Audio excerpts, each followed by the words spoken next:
So, gusto kong mag-share ng love message. Sige nga, pakiclick nga ng ating PowerPoint tonight.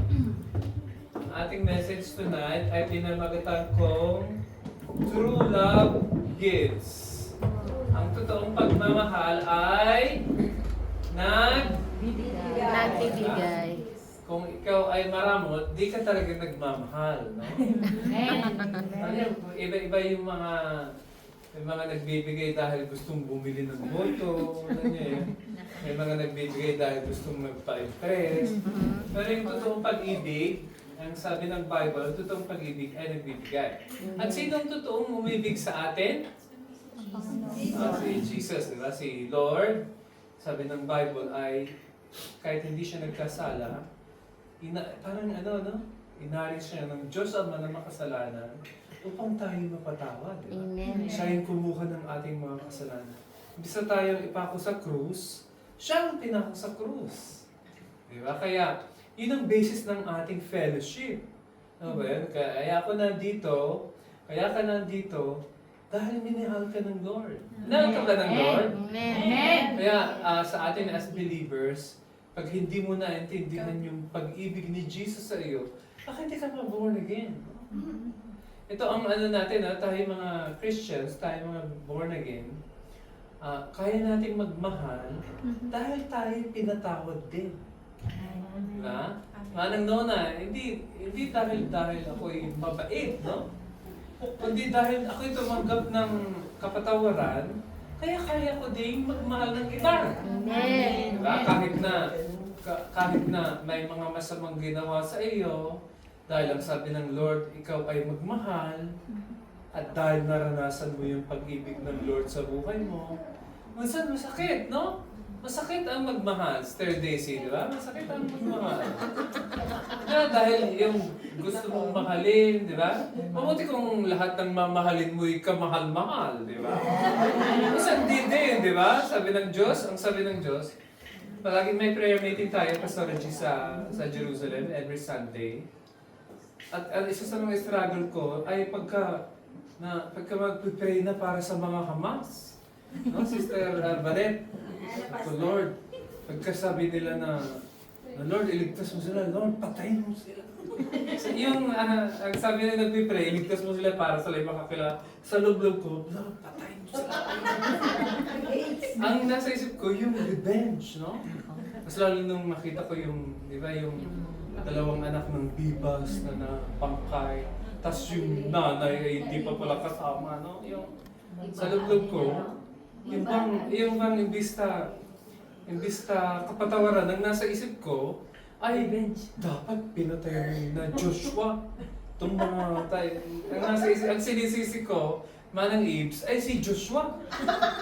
Dahil si Joshua, nung sinakop nila itong lupain ito, hindi nila pinatay lahat. Siyempre, sila yung mga tao din, di ba? Walang ginagawa sa iyo. Bakit mo papatayin, di ba?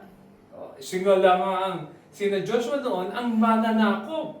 Sabi ng Diyos sa kanila, itong Kanaan, binigay ko sa inyo, kunin nyo. Manang Delia, hindi niya sinabi na, binigay ko sa inyo, sige, pumasok kayo at lahat lalayas na. Hindi, sabi niya, binigay ko sa inyo, pero kunin nyo. Ibig sabihin, Manang Delia, meron bang gagawin ng Israel? Papatayin dapat nila mga Amerikita, no? Papatayin talaga dapat nila. Dahil ang sabi ng Lord, dun sa nabasa kong verse sa Bilang, pag di nyo sila pinatay, sila'y magiging puwing at tinik. Puwing sa inyong mga mata at tinik sa inyong tagiliran. Yun ang sabi ng Diyos kay Moses pa, dahil kay Bilang yun eh.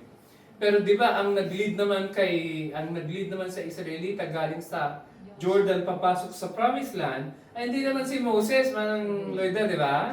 Dahil si Moses namatay sa Jordan, sa Mount Nebo, di ba? Di nakapasok. Buti pa tayo, nakapasok. Amen. Nandito pa tayo kahit wala tayong visa, no? Dito pa rin tayo. Diba? Yung parang blessed tayo ng Lord. Alam mo ba, Manang Loida, kung kailan nakapasok si Moses? Nakapasok si Moses nung Transfiguration na. Kasama niya si Elijah. Naalala mo ba, Manang Loida, yung pumasok siya dito, hindi na siya nag-cross ng border. Walang basada yung, ano tayo, Transfiguration, nagpakita si Jesus na nagdirinig siya, di ba? Sa Mount Tabor. Ang ibig sabihin, tayo, nandito tayo, nakapasok ka, di ba? Ilang taon na kayo dito. Matagal nyo na rin dito, di ba? Dito pa rin tayo. Eh, sabi ko sa mga taga-Jerusalem, pag naubusan na rin ako ng visa hire, di pa rin ako uwi. Sabi ko, ayaw kong umuwi. Parang pag ang feeling ko sa Pilipinas, impyerno. Hindi ko tumira doon, magnanakaw ang politiko, mapa Marcos, mapa Duterte. Parehas ang magnanakaw. Sabi ko, parang walang pag-asa ang bansa namin umunlad. Although, heart, since 1993, maborn again ako, yan ang pinagpipray namin, umunlad ang Pilipinas. At hanggang ngayon, may buhok pa ako ng 1993. Nakalbo na ako kapipray na umunlad ang Pilipinas. Mahirap pa rin ang bansa na. At I think you can, ano pangalan mo? Ikaw, nakakasalamin. Ana Rose po. Ana Rose, at kaya ang nakikita ko din, pag hindi nagbago ang mga tao, di ba? At saka hindi nagbago. For sure, mga politiko, hindi magbabago. Kasi, alam mo, ang isip ko sa mga politiko, kaya ako nagsasabi, Rose, Rose? Kaya ako nagsasabi manang Rose na wala akong tiwala sa politiko. Dahil, kunwari yung mayor tatakbo siya, no? As a candidate for mayor, gagastos siya ng 5 million. Para sa campaign, di ba? Para sa campaign, sa promotion, mga taong kailangan mga staff, mga gastos ang sabi ko sa loob ko, bakit ka gagastos ng 5 million? Kung, Manang Rose, kung wala kang kikitain. Di ba parang investment niya? Mag-i-invest ka ba ng 5 million sa isang, talo? Hindi, di ba? Sister Lourdes, Maria Lourdes, di ba? Itataya mo yung doon sa may kakabigin ka. Tama ba ako? Hindi. Face to youth yung mga, kapatid, magiging 20 pesos ang rice natin. Face to youth yun, hindi totoo. Pastor, bakit? Dahil may ininvest akong pera. Posibleng pag-upo ko, hindi ko yung kukunin pa pala. Dahil regalo lang, matana. Hindi. Nagbigay ka ng pera dahil nasa isip mo, makakuha ko din yung pag-upo ko. Kaya mag-isip-isip kayo kung minsan pagka-boboto kayo, no? Hindi ko naman sasabihin huwag kayong bumoto magnanakaw dahil lahat magnanakaw. Yung konting magnanakaw, no? Dahil sabi namin sa natin, true love gives. Ito to pag-ibig. Itong series ko ito lang kong Giving to Help. Nandiyan ako sa series na yan. At kinakausap ko lang hindi lang mga graduates, kundi tayong lahat. Sige, basahin natin yung verse, sabay-sabay. Ganito natin ang kanilang pag-ibig. Binigay niya ang kanyang buhay alang-alang sa atin. At dapat din natin ibigay ang ating buhay alang-alang sa mga kapatid. Paano mananatili ang pag-ibig ng Diyos sa sino man may kaya sa buhay sa sanlibutan ito? Kapag nakikita niya ang kanyang kapatid na nangangailangan, ngunit hindi naman niya ito nakikitaan ng sapat. Diba? Sabi ni Juan, si John the Beloved dito, ito yung tinatawag nating, ano tawag niya? Siya ay yung pinakamamahal na alagad ni Jesus. Ano pangalan mo, Manang? Jenaline. Yung pinakamamahal siya ni... Taga-ilat ka, di ba? Yes. Dito na po siya. Dito ka na? Batyam? Ay, may doon, fireworks doon Sabi nga, ganito daw natin makikilala ang pag-ibig. Dahil binigay niya, sino siya? Jesus. Binigay niya ang kanyang buhay alang-alang sa atin. Tapos, anong dapat gagawin daw natin? Ibibigay natin yung buhay natin kay Jesus o para kanino? Mga kapatid. Pansinin niya, no? Hindi niya sinabing ibigay niya dahil namatay si Jesus para sa inyo. Ibigay niyo din ang buhay niyo para kay Jesus. Sabi niya, hindi. Ibigay niyo ang buhay ninyo, natin, ha? Ibigay natin ang ating mga buhay alang-alang sa mga Kapatid. ito kasi ang sabi ng Lord. Sabi ng Lord, paano mo siya mamamahal na hindi siya nakikita? Kung hindi nakikita mo, hindi mo kayang mahal. Di Ate Annabel, kunwari may unforgiveness pa rin ako sa iyo. Si Ate Annabel, yung 50 shekel noon na inutang niya noong 2016, hindi niya pa nabayaran na. Kunwari meron ka pa rin sama ng loob sa isang kapatid. Paano mo sasabihin iniibig mo ang Diyos? Yung kapatid mo, ay hindi mo kayang ibigin.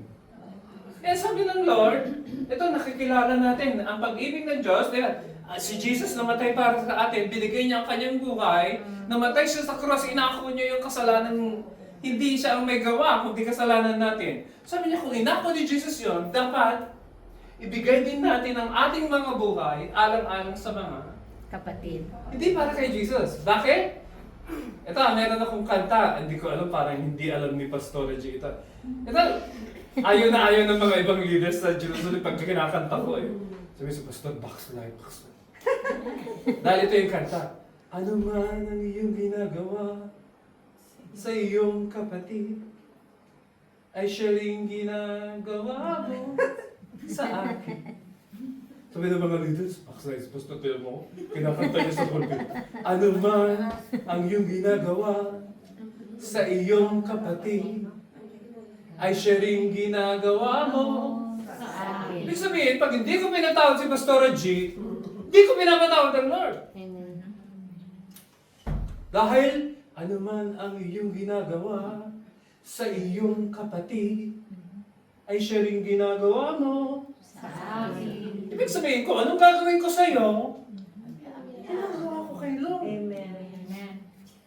Kaya sabi niya, itong tunay na pag-ibig si Jesus namatay para sa atin, tayo din naman, dapat ibigay natin ang ating buhay para kay Jesus. Kapatid.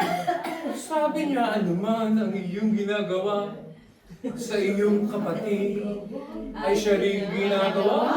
Sabi ni Jesus yun, kapatid, sabi ni Jesus. Dahil sabi ng mga alagad, ay sabi ni Jesus doon sa mga alagad niya, yung sheep nation na nasa kanan, sabi niya, ba't pumasok kayo sa aking karyan? Dahil ako'y nagutom, pinakain niyo ako. Ako'y nauhaw, pinainom niyo ako. Ako'y nakulong dahil sa pangangalo ng mabuting balita. Ay, pinasyalan niyo ako, di ba? Wala akong damit, dinamitan niyo ako. Ay, sabi nga na nasa kanan, Lord, teka lang. Kailan ka namin nakitang gutom at kami nagpagkain? Kailan ka namin nakitang uhaw na pinainom ka na? Kailan ka namin nakitang ubad? Kailan ka na, parang nakukonfuse sila. Dahil, kailan nangyari sa iyo mga yan? Hindi naman nangyari sa iyo yung mga yan. Ang sagot ni Jesus, ano man ang iyong ginagawa sa iyong kapatid, ay siya rin ginagawa mo sa akin. kahit na umuwi na tayo ngayon, yun lang ang nalaman mo. Pwede na akong mag-close. Natinigyan niyo ba? Dahil yun ang ibig sabihin ng mensahe natin tonight. Ano man ang iyong ginagawa sa iyong kapatid, ay siya rin ginagawa mo sa akin. Di ba? Mahirap ang mensahe yun, Ate Jeanette. Hindi mahirap yun. Dahil ang Lord, sabi niya, kung paano mo tratuhin yung kapatid mo, Yes. ganun ang pagtrato mo sa akin. Amen. Na parang hindi ko na kailangan ng Jesus na ito, tapos siya ang worship ko. Kung paano kita tratuhin, ay ganun mo tratuhin ng Amen.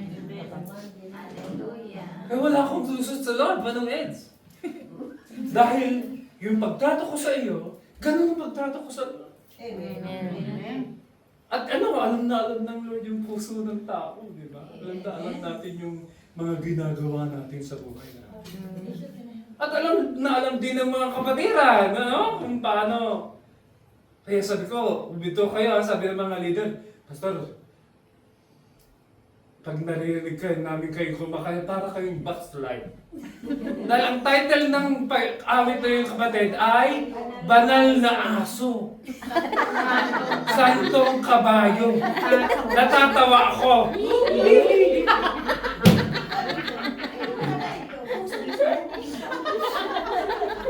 Pero wala akong ibang kantang Manong Eds. Dahil ito yung pinakamalapit sa katotohanan. Tapos hindi madaling hindi madaling, napakadaling i-explain, no?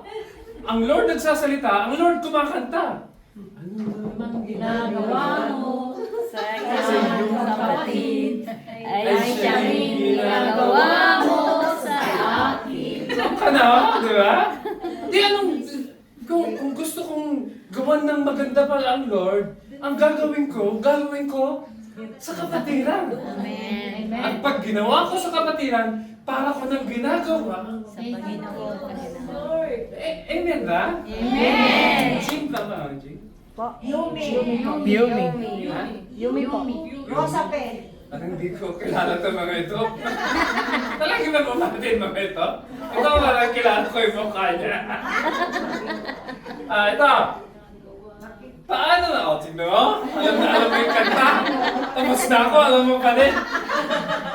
Paano mananatili ang pag-ibig ng Diyos sa sino mang may kaya? Sa buhay. Kayo ba ay may kaya? Amen. O, kung mahirap ka, umuwi ka na, no? Dahil ang Israel, yung mga tao dito nagtatrabaho, may kaya. Tama ba, sister? May kaya ang mga tao dito. Amen. Kaya sabi ko nga sa, Pastor G, sabi ko sa, iba talaga yung mga nag-a-abroad. Yung mga nag-a-abroad. Alam mo ba na meron kang edge kaysa sa mga nasa Pinas? Kasi napansin ko, may mga tao na kakilala ko na galing Israel, tapos umuwi, nag-asawa, nagkaanak, tapos mag-abroad siya ulit dahil umuwi na siya, ewan ko kung bakit siya umuwi. Ngayon, umuwi na, dahil sa gusto munang umuwi dito kami. Pero umuwi siya. Pero nung nasa Pinas na, gustong mag-Singapore. Ang mga anak niya maliliit pa, nasa airport na ready na visa niya. May working permit na siya sa Singapore. Parang nani yata sa Pilipinas. Iyak siya ng iyak, di niya maiwanan ng mga anak niyang maliliit. Kinasa niya yung work permit. Hindi kaya, no? Kaya, kuminsan mas mahirap pag may anak ka, no? Kaysa pag wala kang anak. Kung wala kang anak, you can fly as an eagle, di ba? Kaya, pag ikaw ay single, sabi ni Apostol Pablo, Manang Loida, huwag ka nang mag-asawa. Hindi, kasi alam ni Apostol Pablo na pag ikaw'y nag-asawa, hindi ka na pwedeng umalis na hindi nagpapaalam. Pag sabi niya huwag kang aalis, dapat makikinig ka. Tama ba? Di ba? Pag sabi niya, sige, mag-abroad ka, maghahanap na ako ibang babae dito. Di ba? Yung ibig sabihin. Ang ibig sabihin na ako di ba? Yung, hindi naman lahat, sinasabi sa akin ni Pastora G kanina, hindi naman lahat ng lalaki malalakas. Sabi ko sa mga kapatirang lalaki sa Jerusalem dahil mga mababait sila. Sabi ko, alam niyo, hindi ko kayang ginagawa ninyo. Pag si Pastora Melody umalis, baka may girlfriend na ako iba. Dahil hindi ko talaga kayang mag-isa. Kaya nga ako nag-asawa, para meron akong bedmate. Alam mo ba yung bedmate? Yeah. Katabi sa bed, di ba? E pagka wala yan, maghahanap ako ng iba. I'm sorry, Dahil kilala ko yung sarili ko, I can speak for myself. At yung hindi ako sasabihin, hindi, malakas ko. Kaya mong sabihin niya na habang may asawa ka. Pero pag wala yung asawa, tignan natin. Diba? Kaya, sabihin ko yung mga brother, kaya ginagawa niyo. Saludo ko sa inyo. Dahil hindi lahat, kaya talagang iwan ng pamilya. Kaya pag ikaw ay nakapag-abroad ka, ibig sabihin, kakaiba ka. Amen. May kapal kang walang kapal ang iba. Yes. Diba? Yung mga iba, hindi nila kayang iwanan ng pamilya. Pero ikaw, dahil meron kang panaginip para sa pamilya mo. Diba? Gusto mo makapagtapos yung mga anak mo. Gusto mo nang mabigyan ng magandang buhay. Diba? So, share ko kanina kay Sister Del yung kalagayan ko. Nung kami naghihintay ng TDSU sa storage, namatay ang mother-in-law ko, tapos namatay ang nanay ko, magkasunod. Ang sabi ko kay Melody, bako kami nag-apply for residence status ng TDSU. Sabi ko, Ima, pag namatay si inay o si nanay, walang uuwi. Ang inisip namin, nag-apply kami para sa mga bata. Hindi na para sa mga magulang namin o para sa amin. Sa amin, devastated kami. Talagang, grabe, confused kami bakit namatay. Nung panahon pa na naghihintay, pag kami umuwi, di na kami makakabalik. End of the world na kami. Nandun na kami sa bayan ni BBM. Kaya mabuti na lang at di kami umuwi. Awan si Emmanuel ngayon nasa army na, 10 months na. Narinig ko kay Pastor Regina, patapos na si Karen, no? Oh, yung bilis ng 3 years, no?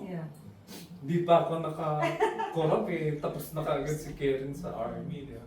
Kaya ang bilis-bilis ng panahon. Ngayon, ang ibig sabihin, what I'm trying to say, namatay sila pero hindi kami alis. Ang naisip namin, mga bata. Ganon din tayo, di ba? Ganyan din kayo, yung future. Di ba? Yung mga magulang ayaw maghirap. Yung sa hirap, katulad ng pinagdaan, hirap ng buhay namin. Hirap ng buhay ko. Ako'y nakahawak lang ng pamasahe nung ako'y kolehiyo na. Ang bigay sa akin ng nanay ko nung kolehiyo na, 7 pesos. Para saan yung 7 pesos? 350 papuntang Dagupan. Tapos pabalik, papuntang Dagupan. From Dagupan to San Carlos City, 350. 350 pa noon. Ang problema ko, pag sa kolehiyo, may mga ipapaserox na libro. Dahil walang pambili, no? Pag naipaserox yung 350, ang ginagawa ko, alam niyo yung sabi? Sa likod ng jeep, gumulang ang konduktor, wala akong pabasahe, sasabit na lang ako. Alam mo, mababait ang mga konduktor. Nakaupo ka na. Okay lang. Nahiya ako. Sabit ako ng 45 minutes. Alam niyo yan, sabit pag may bababa ka din, para na sa kayo. Sabit ulit. Hirap ng buhay. At isa sa mga masakit na nangyari sa akin, ay, ano pa nga? Mildred. Oh, Mildred. Ano ko ta? Manang Mildred. Isa sa mga masakit na nangyari sa akin, pagka-graduate ko ng kolehiyo, isa sa mga nahalata ko, lahat ng alahas ng nanay ko, nakasanla. Sa loob-loob ko, nakagraduate ako, pero nung makita ko yung lalagyan, yung jewelry box na walang laman, di gagraduate na ako, manang nuna, iyak ako ng iyak. Sabi ko, kawawang nanay ko. Mapatapos lang ako sa kolehiyo, isinanla niya lahat ng alahas. Kaya nagpunta ako sa Israel, naibalik ko lahat ng alahas niya. Amen. Diba? Kung di ako nagpunta, yagit pa rin ako. Pag ako'y nasa Pilipinas sa kapatid, hindi ganito ang tiyan ko. Siguro ang... Malalim ang ko. So, siguro maganda ang katawan ko siguro, no? Sabihin ng mga tao, si Pastor Alan, ganda naman. Puro pasting, no? Walang makain, no? Ang problema naman pag nasa mayamang bansa ka naman, dahil mahirap ang buhay mo sa Pinas, kahit walang makain, pagdating mo dito, kain ka din ng kain. Lahat di mo nakain, doon kakainin mo dito, no? Ito. Dito na tayo sa, close na ako. Dito na ako sa last slide. Next. Basahin natin sabay-sabay. Mga anak, Mahal tayo, hindi lamang sa pamamagitan ng salita, o kaya nila, kundi sa pamamagitan ng gawa at ng katotohanan. hindi pala enough, Stad Badet, yung magsabi ng I love you sa words, no? Words are cheap, no? It's so easy to say I love you. Pero hindi talaga love, no? Hindi talaga totoong love. Pero kahit na yung words lang, Sister Daisy, kahit words lang, kumusta na, no? Nakakatulong sa mga tao. Sa mga trabaho ko as a pastor, Manang Ibs, ay mga para kung alam mo yung, Manang Ibs, alam mo yung catch basin? Catch basin. Alam mo yung word na catch basin? Yung catch basin, ibig sabihin, parang planggana kang taga-salo. Kaya ang sa mga trabaho ko as a pastor is, kamusta? Tapos hihinto ka magsalita at makikinig na makikinig. Tapos nagtatanong ka, anong ginawa mo? At nasanay na ako doon sa gano'n dahil kailan ng mga tao nang may nakikinig sa kanila. Somebody to listen. Oh, yeah, at na-measure nila kung na-measure nila yung worth nila pag merong isang taong uupo at makikinig. Makikinig. And hindi, Sister Del, I wish that I said something right. Or, hindi, I just listen. And somehow, Manang Lloyd's, when you listen to people, really listen. Because ang temptation natin as people, we would like to talk. Alam mo yan, Sir Lloyd's, may sinasabi, hindi pa nasabi, hindi ko na napatapos dahil gusto ko magsalita, di ba? Yeah, one of my job as a pastor, Ate Dalia, is to listen. At kumisan medyo mahirap yung to listen because kumisan na-absorb ko din yung pain, na-absorb mo din yung kung umiiyak siya, pati ikaw naiiyak na rin, no? Parang imbis na palakasin mo, parang ikaw din. Pero nakikita ko pag kasama ko siya umiyak at nakikita niya ako umiyak, at least dalawang na kami. Parang lumalakas yung loob niya, no? Parang at least hindi ako nag-iisa. At yun lang. It's hard. It's hard. It's hard to listen. Really listen, no? Kasi pwede naman akong magkunwari na nakikinig, pero hindi naman. Pero yung nakikinig ako sa iyo, it takes a lot of time. Takes a lot of patience. Ayoko kasi nung nakikinig ng yung trivial issues hard. Alam mo yung trivial issues? Minsan, pag ganyan sa ka ng buti, basta nakikinig ka pa. Pero sa loob mo,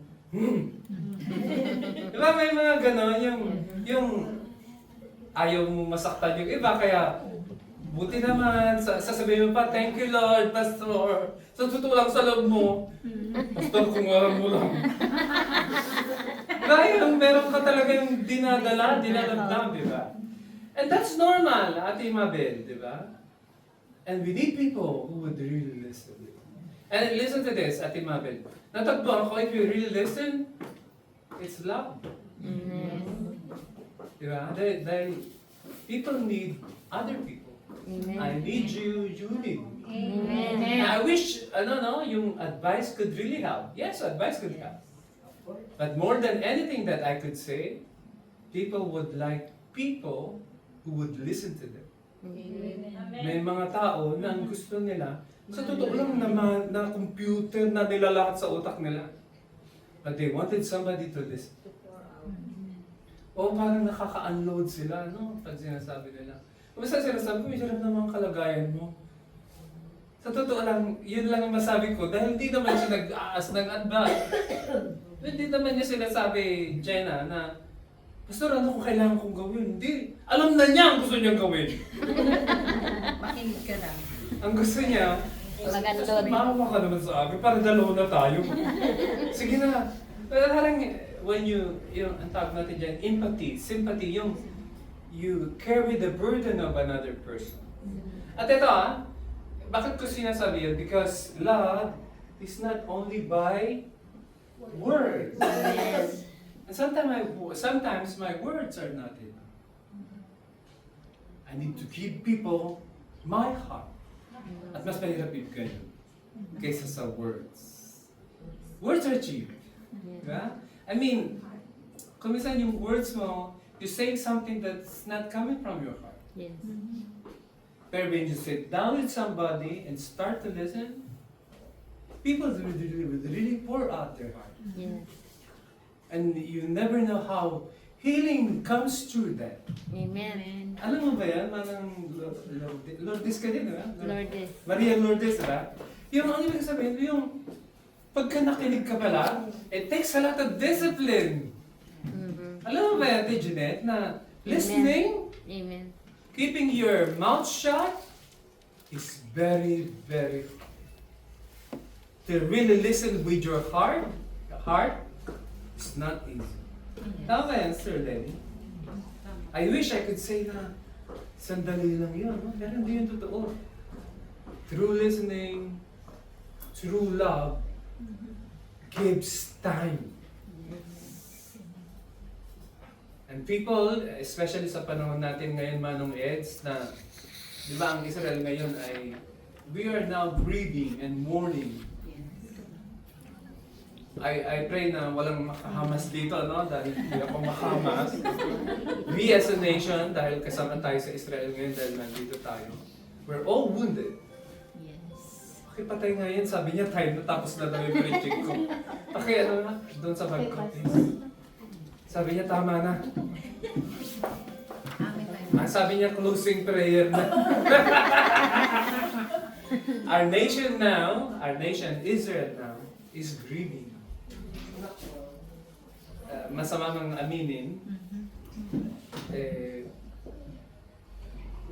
Yumi. Yumi.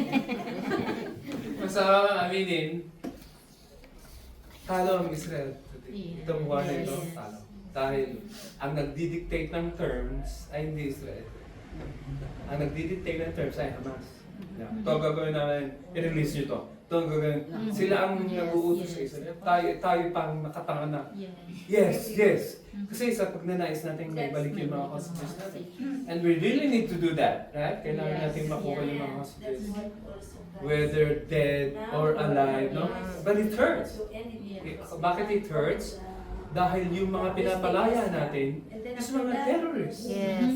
Hindi sila mga inosenteng mga yun ang mga nagplant ng bomba kung saan ng height ng Second Intifada. Mga kriminal yan, mga pinapalaya ng Israel. At the moment, talo tayo. Dahil ang Hamas ang nagsasabi na sundin nyo kami, kung hindi, papatayin namin tong mga hostages na buhay. Anong sabi ng Israel? Sabi ng Israel, susundin namin ang gusto ninyo, huwag nyo lang silang patayin. Kaya sinong panalo? Manalo ang Hamas ngayon. Manalo ang Hamas. Ang pinagpipray ko, sister, ang pinagpipray ko ay makuha na natin lahat ng bangkay at lahat ng buhay. Tapos, balikan natin sila. Yun naman ang plan, sir. Sabi ni Manong Eds, yun naman talaga ang plano. Kaya lang di ako makahintay, sabi ko, Lord. Ngayon ang I pray na. At kung titignan mo yung heart ko, talagang wala pang love, no? Ang nasa heart ko is anger. No? Galit, no? Gusto kong makaganti. Gusto kong tirisin yung mga pumatay sa mga Hudyo, mga Israel.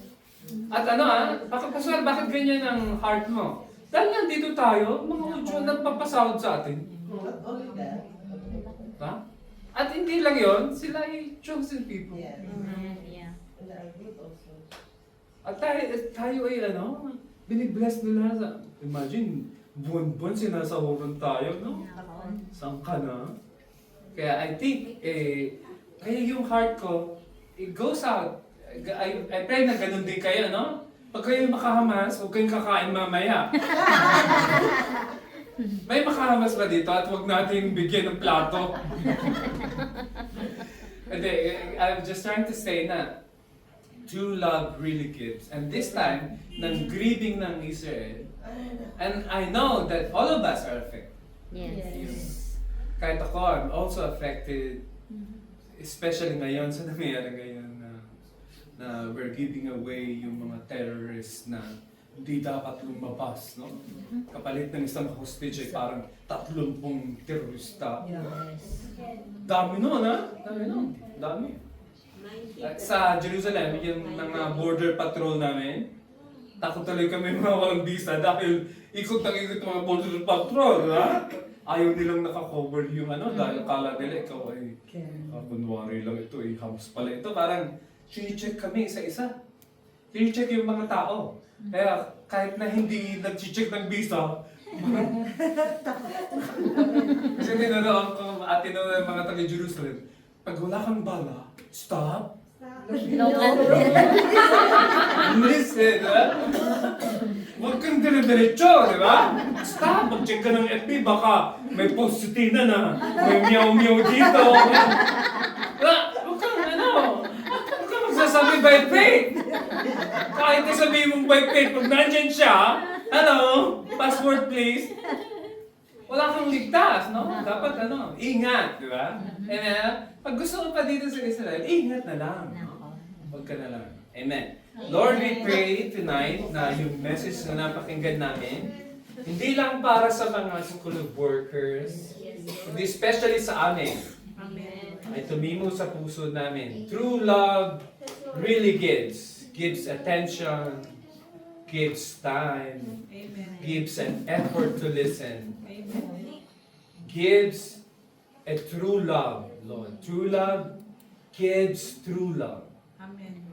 At Lord, kung minsan wala kaming maibigay na substance or substantial amount, but you are asking us to give time sa mga kapatiran na they're going through some trials. May mga pinagdadaanan silang hurts and pains na kailangan nilang mahil.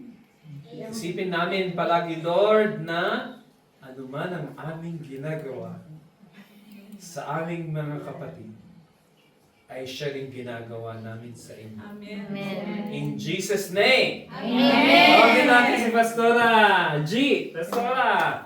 Amen! Talapakan naman natin ang Lord. Amen. Pastora. Saglit lang, Pastor. Yan, inaayos Daka, muna daka. yung kanilang Daka.